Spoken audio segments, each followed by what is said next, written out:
So, I have an update on this. It's almost done, but it's like I keep running into issues with the pump system on here. It's really just because there's so much sediment built up into it. And I think we're about at a point where it just requires a few more things and it'll finally be ready. This nozzle down here needs to be replaced. It's not coming out in a fan pattern, it's just coming out as like a pressurized stream. Um, but yeah, it's like I got a new suction motor for it. It's a 5.7-inch two-stage acoustic bypass versus the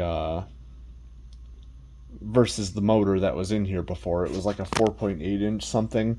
Not super impressive, but I figured, I'm gonna do the power testing on here just for comparison's sake. And I'll show you guys a little bit of the stuff because it's like there are things I still have to screw down, to finish this up. Um, so.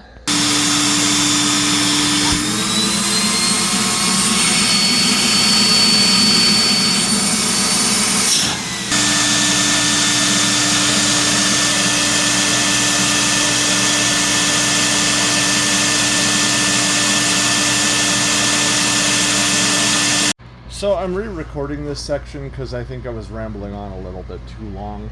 So this is the new motor I put in here. As you can see, it's larger than my last one. The last one was a 4.8. This one is a 5.7. The last motor was so incredibly rusty, I didn't think it could be restored. I couldn't get the fan case apart without breaking it. Now, I've had some issues with the pump system. So there is a recirculation, and there's sediment in here. I'm gonna have to get rid of that. Anyways, I put the pump in backwards because this thing has been apart for so long that I couldn't remember how it went, and the pump went in backwards, and it's like, okay, I'm not getting any water movement at all, so it's like something's wrong.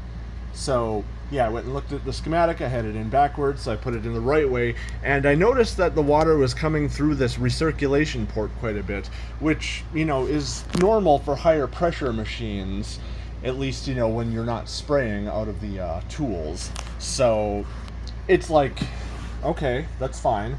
At least, I know there's water moving.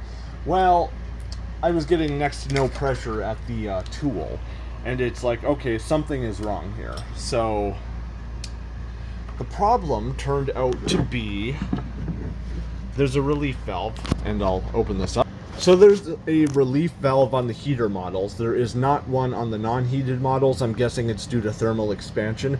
But this thing is supposed to be rated for 175 psi, as to where the pump, at least on the most models, is only rated for 55 psi. So this was malfunctioning, and it was allowing water to constantly go through there. I opened this up, and it turns out you can adjust these, so I adjusted it down a little bit, or up rather, so it takes a little more pressure to open that. And yeah, we appear to be working okay now.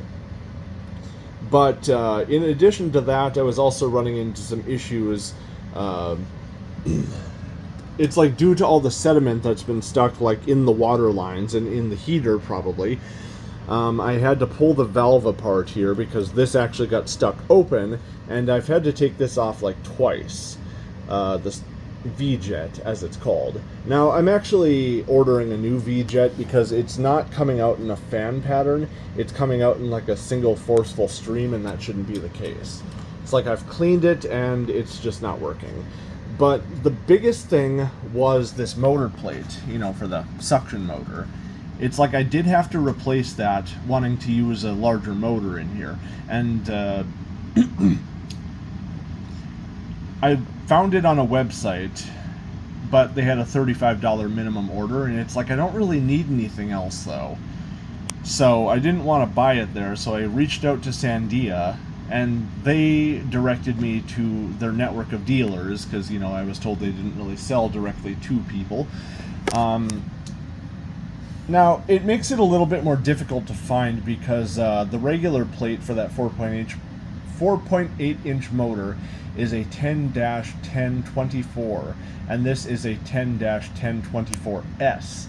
So it's really, one letter off from being the same item. So I reached out to a local dealer, and they're like, "Oh, we're sorry, we don't sell parts for anything that we don't sell the machine for." And it's like, ugh. Okay, so I ended up finding another dealer that was towards the Twin Cities, and I won't use their name. Because, I mean, I kind of understand the situation, but I'm also annoyed about it, but I don't feel it necessary to badmouth them. So I called this place, they put me in touch with a sales rep, and it's like, hey, I need this part number. And, I told him, make sure it's the S one because I need, something for a 5.7 motor, not the 4.8 inch original motor.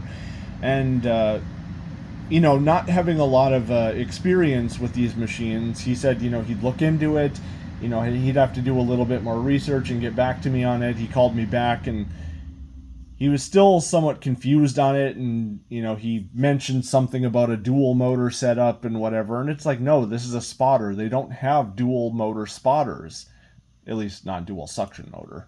Obviously, you have a pump motor, but anyways,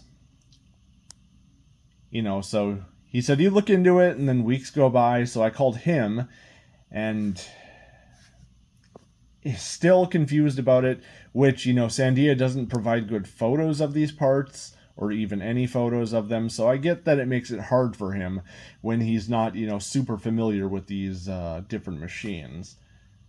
But it ended up taking me, like months to get just this plate. It's like I've had the motor for like weeks, maybe months, before I could get the plate. And I got kind of frustrated, and I just called the Sandia people again. I'm like, I'm having a hard time with your dealer network. It's like, is there someplace, a dealership that you can send me to that's going to be able to get me this part? They reference that website with the $35 minimum order, and it's like, but they have a minimum order. And they're like, oh, no, we don't have a minimum order. I'm like, no, the website does. So eventually they just told me they could create a purchase order. I could get it directly from them, and it's just like, oh my God, why didn't we do this sooner? So I finally got the plate, and I will say it might be because, I'm not using exactly Sandia parts, but I mean, this does sit in here a little bit loose, and that's not a terrible thing in this case, because it doesn't line up like super well with this. So, having that room to kind of shift a little bit was a good thing. It's like once it gets into position, I could theoretically tighten it down, but it's like I would have to get new screws for that because, self-drilling ones. Ugh. But whatever, it works. It works, and that's good enough for me because I'm ready to be done with it. At least once I get those new V-jets, it'll finally be usable. So, we're nearly there, nearly to that finish line.